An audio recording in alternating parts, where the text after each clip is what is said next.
Assalamualaikum warahmatullahi wabarakatuh. Anak-anak kelas 6 yang soleh-solihah, alhamdulillah pada kesempatan kali ini kita berjumpa kembali dalam pembelajaran pendidikan agama Islam dan budi pekerti. Materi kita adalah keteladanan Rasulullah Sallallahu Alaihi Wasallam dan sahabatnya. Submateri kita adalah kejujuran dan kasih sayang Rasulullah Sallallahu Alaihi Wasallam. Marilah anak-anak sekalian, kita awali pembelajaran kita dengan berdoa, memohon kepada Allah Subhanahu wa taala. Bismillahirrahmanirrahim. Rabbi zidni ilma warzuqni fahma. Mudah-mudahan dengan doa ini Allah memberikan tambahan ilmu kepada kita dan Allah mudahkan kita memahaminya serta mengamalkannya. Anak-anak sekalian, tujuan pembelajaran kita pada pertemuan kali ini adalah agar kalian sebagai peserta didik dapat yang pertama, memiliki sikap fatonah sebagai implementasi atau perwujudan dari pemahaman kisah Nabi Muhammad SAW dengan benar. Kemudian yang kedua, kalian mampu mengetahui kisah Nabi Muhammad SAW dengan benar.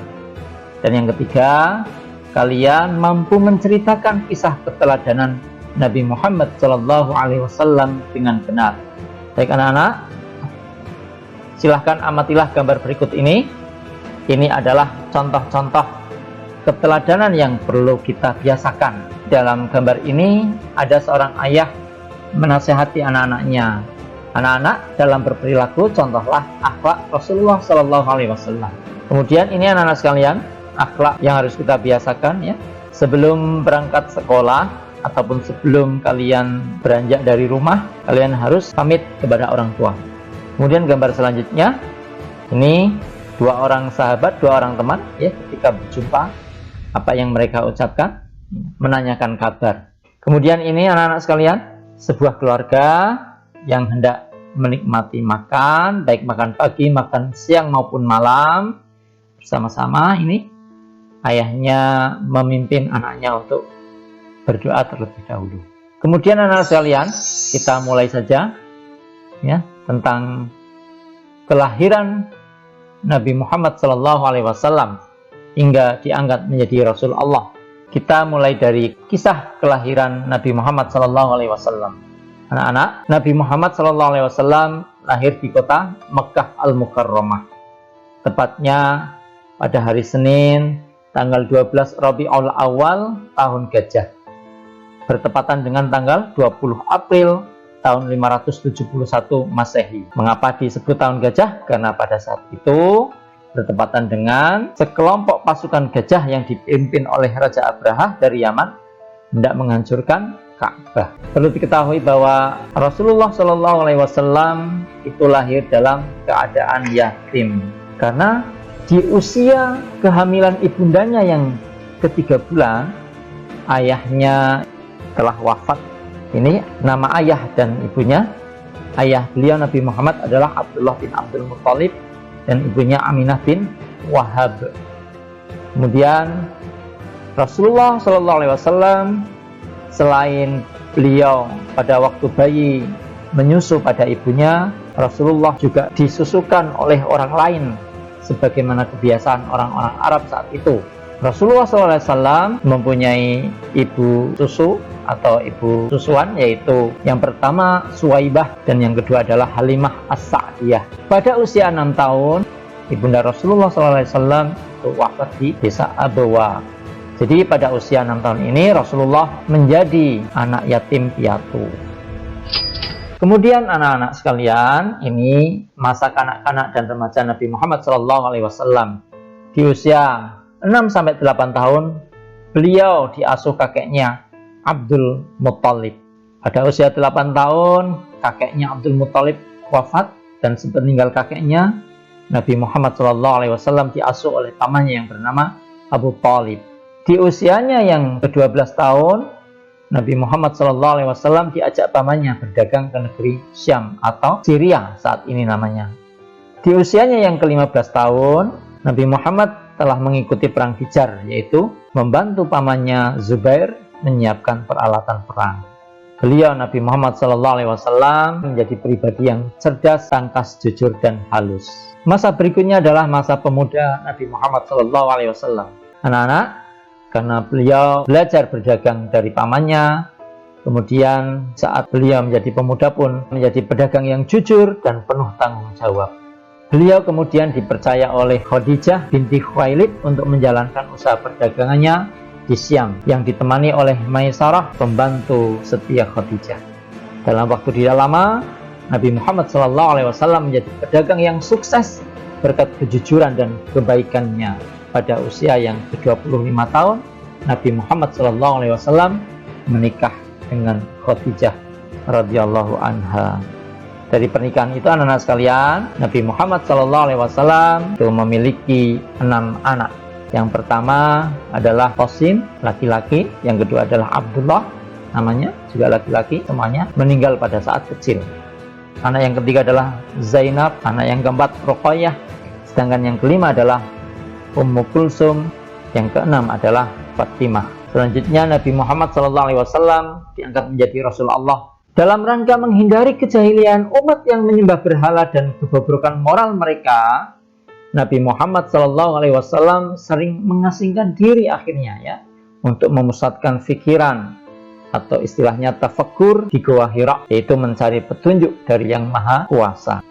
Dan pada tanggal 17 Ramadan tahun 611 Masehi, Malaikat Jibril mendatangi Nabi Muhammad SAW untuk menyampaikan wahyu yang pertama dari Allah Subhanahu wa Ta'ala, yaitu berupa Quran surah Al-Alaq ayat 1-5. Selanjutnya anak-anak sekalian, tentang kejujuran dan kasih sayang Nabi Muhammad SAW. Sebelumnya perlu kita ingat kembali tentang sifat wajib Rasul Allah. Sifat wajib Rasul Allah ada 4. Yang pertama, sidik, yang artinya benar atau jujur. Dan tidak mungkin atau mustahil Rasul bersifat kizib atau dusta. Kemudian sifat wajib yang kedua adalah amanah, yang artinya dapat dipercaya. Tidak mungkin Rasul bersifat khianat atau tidak dapat dipercaya. Kemudian sifat wajib yang ketiga dari Rasul adalah qatanah, yang artinya cerdas. Tidak mungkin atau mustahil Rasul bersifat baladah atau bodoh. Sifat wajib yang keempat adalah tabligh, yang artinya menyampaikan. Mustahil Rasul Allah bersifat kitman atau menyembunyikan. Artinya menyampaikan wahyu yang diterimanya dari Allah melalui malaikat Jibril untuk disampaikan kepada umatnya. Dan itu mustahil kalau wahyu yang diperolehnya itu disembunyikan atau tidak diberikan atau tidak disampaikan kepada umatnya. Selanjutnya anak-anak sekalian, tentang kejujuran Nabi Muhammad SAW. Sejak anak-anak sampai diangkat menjadi Rasul, Nabi Muhammad SAW terkenal sebagai seorang yang jujur, berbudi pekerti yang luhur, dan memiliki kepribadian yang baik. Kemudian tidak ada perbuatan dan tingkah laku tercela sedikit pun yang dapat dituduhkan kepada beliau. Lalu sejak kecil tidak pernah beliau itu menyembah berhala dan tidak pula pernah makan daging sembelihan untuk korban berhala. Kemudian anak sekalian, bagaimana kasih sayang Rasulullah SAW terhadap anak, keluarga, orang tua, dan masyarakat? Beliau Nabiullah Muhammad SAW menggendong Fatimah ketika masih balita di saat orang-orang malu memiliki anak perempuan. Beliau suka mencium cucunya dengan kasih sayang di saat manusia enggan berbuat demikian. Beliau juga mengajarkan kepada umatnya untuk menghormati dan berbakti kepada orang tuanya. Beliau mengajarkan kepada umatnya untuk tidak menyakiti hati orang lain. Beliau bersabda, "Man kana yu'minu billahi wal yawmil akhir falyaqul khairan aw liyasmut." Barang siapa yang beriman kepada Allah dan hari akhir, maka hendaklah ia berkata yang baik, atau bila tidak bisa maka diam. Kemudian anak-anak sekalian, yang selanjutnya adalah kepedulian Rasulullah SAW terhadap lingkungan. Contohnya bahwa Nabi Muhammad SAW sangat hemat dalam menggunakan air. Itu dibuktikan pada anjuran beliau agar tidak berlebihan dalam pemakaian air dalam berwudu. Jadi kalau anak-anak berwudu, ketika menyalakan keran, membuka keran, jangan dibuka penuh atau jangan dideraskan airnya, seperlunya saja. Kemudian yang selanjutnya adalah beliau mengajarkan agar tidak melakukan kerusakan di muka bumi. Kemudian anak-anak sekalian, Nabi Muhammad SAW itu sebagai pembawa rahmat bagi alam semesta. Allah Subhanahu wa taala berfirman, "Wa ma arsalnaka illa rahmatan lil alamin." Tidaklah aku utus engkau Muhammad kecuali membawa rahmat bagi alam semesta. Anak-anak, Nabi Muhammad SAW diutus oleh Allah Subhanahu wa taala sebagai rahmatan lil alamin atau sebagai pembawa kasih sayang bagi alam semesta. Beliau mengajarkan manusia agar selamat hidup di dunia dan di akhirat dengan hanya menyembah kepada Allah Subhanahu wa taala, Tuhan yang Maha Pencipta. Beliau juga mengajarkan bagaimana berakhlak terpuji, berakhlakul karimah kepada sesama manusia dan kepada semua makhluk yang telah diciptakan oleh Allah, juga agar kita mendapatkan keselamatan di dunia maupun di akhirat kelak tentunya. Anak-anak sekalian, sekarang adalah sifat fatonah Nabi Muhammad SAW. Fatonah bagaimana sifat wajib Rasul, artinya cerdas. Rasulullah SAW sering ditanya oleh para sahabat tentang berbagai masalah hukum. Orang-orang yang akan masuk Islam juga bertanya pada beliau tentang sesuatu yang masih meragukan mereka kepada Nabiullah Muhammad SAW. Rasulullah SAW dapat memecahkan masalah dan menjawab pertanyaan-pertanyaan tersebut dengan bijaksana. Ini adalah bukti bahwa Rasulullah SAW adalah orang yang cerdas. Selanjutnya, pada usia yang ke-35 tahun, beliau mampu menyelesaikan perselisihan antar kabilah dalam peletakan Hajar Aswad sehingga beliau diberi gelar Al-Amin yang artinya yang dapat dipercaya. Selanjutnya, Nabi Muhammad SAW selalu berbicara menurut kemampuan orang yang diajak bicara. Jadi bahasanya sederhana, mudah dipahami, sehingga orang-orang yang diajak bicara itu memahami apa yang disampaikan oleh Nabi Muhammad SAW. Selanjutnya anak-anak sekalian, sikap kasih sayang Nabi Muhammad SAW juga merupakan bukti di antara kecerdasan beliau. Sebagai contoh, ketika Nabi Muhammad SAW berdakwah di Taif untuk mengajak penduduk Taif hanya menyembah kepada Allah, itu justru Nabi Muhammad SAW mendapat perlawanan. Kemudian beliau dilempari batu oleh mereka sampai tubuhnya berdarah. Kemudian malaikat Jibril datang untuk menawarkan bantuan berupa balasan untuk menimpakan gunung kepada penduduk Taif. Tetapi Nabi Muhammad SAW menolak tawaran tersebut dengan baik, dan beliau justru mendoakan kepada penduduk Taif. Beliau berdoa, bahkan aku berharap kelak Allah Azza wa Jalla akan mengeluarkan dari tulang sulbi mereka orang-orang yang menyembah Allah Azza wa Jalla dan tidak mempersekutukannya dengan sesuatu pun. Jadi Nabi kita Nabi Muhammad SAW membalas perlakuan orang-orang Taif kepada beliau dengan balasan doa kebaikan. Yang selanjutnya anak-anak sekalian, masih tentang sifat fatonah, yaitu memiliki sifat fatonah itu sebagai keteladanan Nabi Muhammad SAW. Jadi diharapkan kita meneladani Rasulullah SAW agar kita memiliki sifat fatonah. Anak-anak, untuk meneladani sifat fatonahnya Nabi Muhammad SAW, tentunya kalian akan bersungguh-sungguh dalam belajar supaya berprestasi.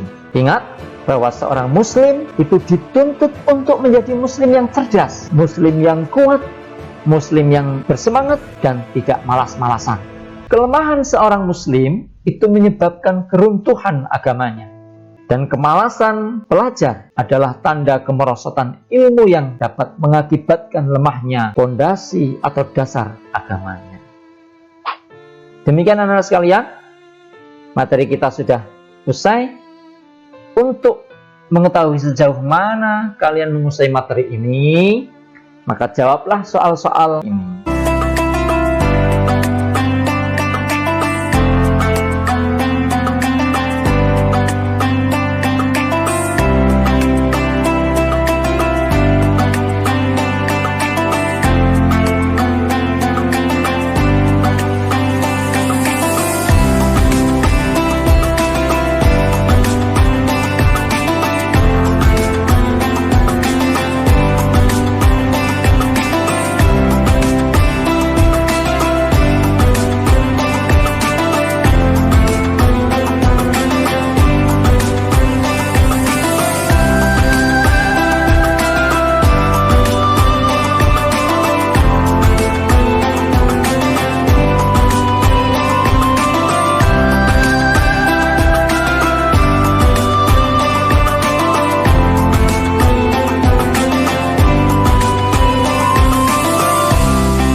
Selamat mengerjakan, mudah-mudahan sukses untuk kita semua.